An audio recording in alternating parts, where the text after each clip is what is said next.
Hello friends, स्वागत है आप सभी का आपके अपने चैनल में। जीवन क्या है? चलते रहने का नाम जीवन है। हर स्थिति और परिस्थिति में आगे ही बढ़ते जाने का नाम जीवन है। साफ शब्दों में कहें तो हमारे जन्म से लेकर मृत्यु तक का जो सफर है वही जीवन है। सभी लोग जीवन को अपने अपने नज़रिए से ही देखते हैं। कोई कहता है कि जीवन एक दौड़ है, कोई कहता है जीवन एक यात्रा है, और भी बहुत कुछ। अलग अलग लोग हैं तो अलग अलग जीवन के लिए उनका नज़रिया भी अलग अलग होगा। या इसे ऐसे भी कह सकते हैं कि ज़िंदगी पानी के बुलबुले की तरह है जो कभी भी खत्म हो सकती है। जीवन की इस यात्रा में सकारात्मक और नकारात्मक दोनों ही तरीके के नज़रिए भी होते हैं। जो लोग अपने जीवन में सफल हो जाते हैं वो उस जीवन को सकारात्मक नज़रिए से देखते हैं। उनका जीवन जीने का एटीट्यूड पॉजिटिव होता है। और जो लोग अपने जीवन में असफल हो जाते हैं, उन्हें हर तरफ निराशा ही निराशा दिखाई देती है। वो जीवन को नकारात्मक नज़रिए से देखते हैं। देखिए, लाइफ में हमेशा से ही हर क्षेत्र में प्लस और माइनस साथ ही रहते हैं। अगर एक विनर होता है तो जाहिर सी बात है दूसरा फेलियर होगा। उसी तरह हमारे शरीर में ऋणात्मक और धनात्मक ऊर्जा होती है। उसी के कारण हमारे विचार भी पल पल बदलते रहते हैं। इसलिए कुंडली में सूर्य और चंद्रमा को सबसे ज़्यादा इम्पोर्टेंस दिया जाता है, जो हमारी शारीरिक और मानसिक गतिविधियों में प्लस और माइनस के इफेक्ट हमें देते हैं। एक इंसान का जन्म भी संघर्ष के साथ होता है और मृत्यु भी संघर्ष के साथ ही होती है। जीवन में सफलता चाहते हैं तो संघर्ष करना बहुत ज़रूरी है। We all know life is all about struggle. यदि तुम्हारे मार्ग में बाधाएं नहीं आ रही हैं तो समझ जाओ कि तुम गलत मार्ग पर चल रहे हो। संघर्ष से ही इंसान का विकास होता है और उसे दिशा मिलती है। जिस प्रकार दिन के बाद रात आती है और फिर आने वाले उजाले को कोई नहीं रोक सकता, ठीक उसी प्रकार दुख को भी मान सकते हैं। रात कितनी भी घनी हो लेकिन सूरज उदय होता ही है। ठीक उसी प्रकार इंसान के जीवन में भले ही कितनी भी मुसीबतें और कठिनाई आ जाएं, पर अच्छे दिन जरूर आते हैं। इन सभी के बीच में एक और बिंदु होता है जो सूर्य और चंद्रमा के साथ ही देखा जाता है, और वो है हमारी कुंडली का लग्न यानी फर्स्ट हाउस, जिसे असेंडेंट भी कहते हैं। एक सवाल बहुत से लोगों के दिमाग में आता है कि वैदिक ज्योतिष में चंद्र राशि को ही महत्व क्यों दिया जाता है। कई बार जब आप जीवन में महसूस करते हैं कि लोग आपको उस तरह से नहीं समझ पाते जैसे आप अपने बारे में खुद जानते हैं, और यही कारण है कि कुछ लोग अपने सन साइन और मून साइन के द्वारा ये समझने का प्रयास करते हैं।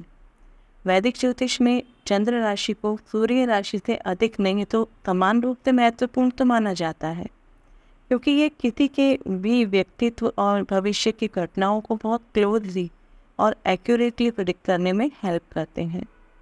जिस तरह से दिन और रात दोनों एक दूसरे के बिना अधूरे हैं, उसी तरह सूर्य और चंद्रमा भी अपनी गति करते हुए एक दूसरे के बिना अधूरे हैं। मून साइन निकालने के लिए व्यक्ति की जन्म तारीख, समय और जन्म स्थान की आवश्यकता होती है, और वैदिक ज्योतिष में चंद्रमा को प्रमुख स्थान दिए जाने का कारण भी यही है कि ये हमारे माइंड को, हमारे इमोशन को रिप्रेजेंट करता है, और अपने क्विक चेंज के कारण ये किसी भी दूसरे ग्रह की तुलना में हमारे जीवन को बहुत क्लोजली इफेक्ट करता है। चंद्रमा का वेनिंग और वैक्सिंग मूवमेंट हमारे माइंड को, हमारे विचार को भी तुरंत बदल देता है, जिसे हम शुक्ल पक्ष और कृष्ण पक्ष के रूप में भी समझते हैं। हम जानते हैं कि चंद्रमा पृथ्वी का सबसे निकटतम ग्रह है और पृथ्वी के चारों ओर इसकी 28 दिनों के भ्रमण काल को बहुत सारी चीज़ों से जोड़कर देखा जाता है।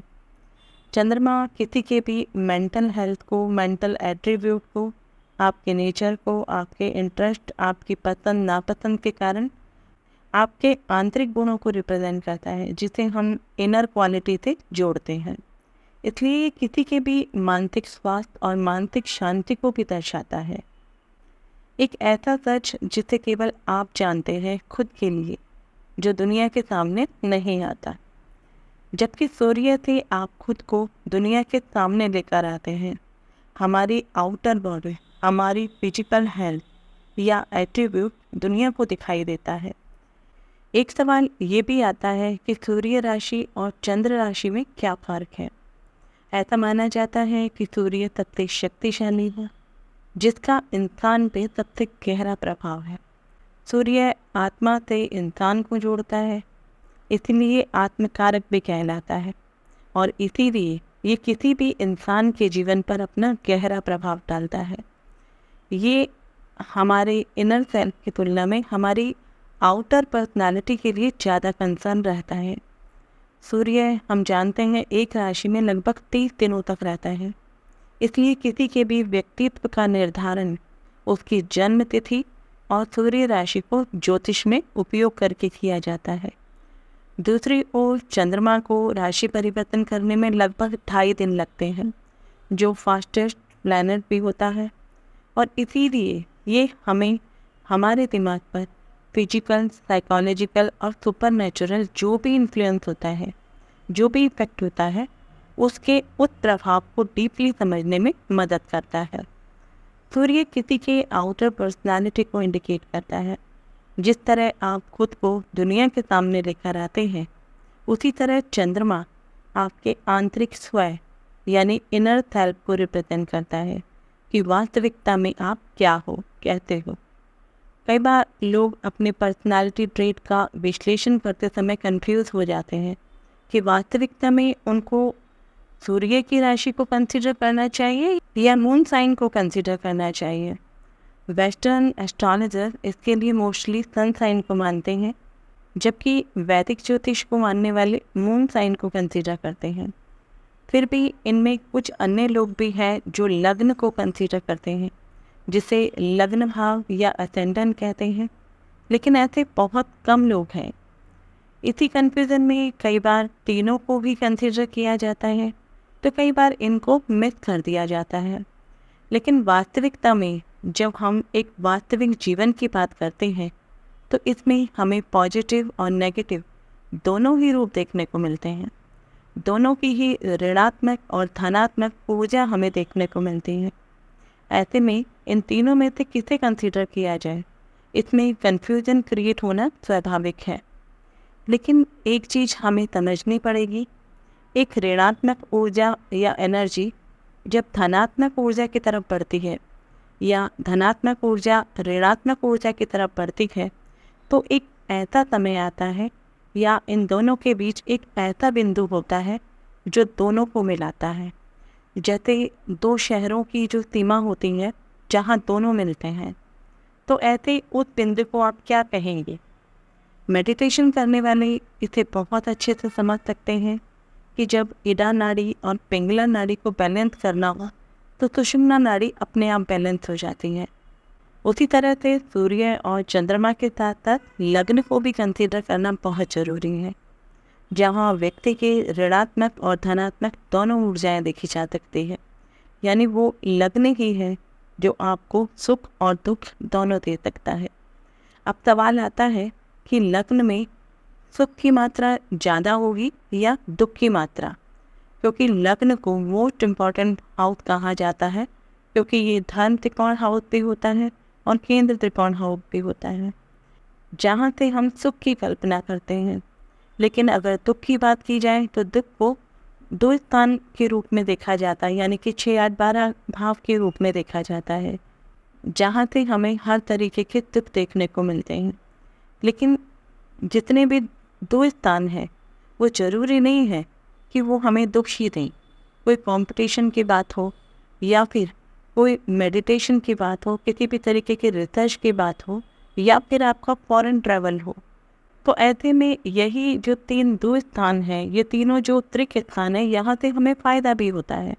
तो हम कैसे कह सकते हैं कि इन 2 स्थानों से हमेशा दुख ही मिलता है या फिर लग्न से हमेशा सुख ही मिलता है?